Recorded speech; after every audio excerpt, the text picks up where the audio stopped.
ओमकार उठला मस्तपैकी खाल्ल्यानं वगैरे आणि आता अंघोळीची तयारी.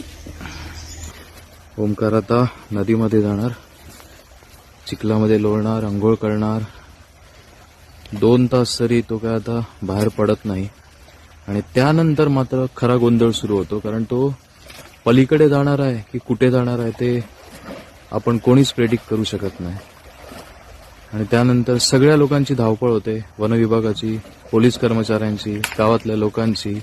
जे कोणी शेतात असतात त्यांना सुद्धा बाहेर काढावं लागतं, जे काम करत असतात. भात कापणीचा सीझन चालू आहे. या अशा सगळ्या ज्या गोष्टी आहेत ना, त्या तुम्हाला दिसून नाही येत आणि तुम्हाला माहीत सुद्धा नाही आहेत खरं तर, कारण सगळ्यांना फ्रीज केलेलं आहे. इथे कोणाला अलाउड केलं जात नाही. खूप सॅड गोष्ट आहे ही. बघा, हा ओमकार आहे.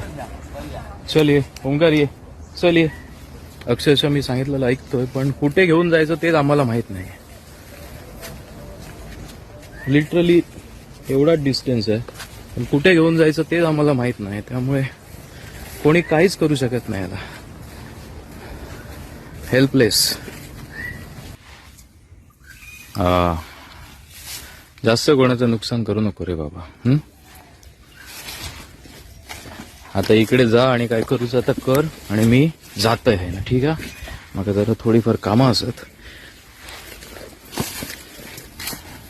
चल टाटा, बाय बाय.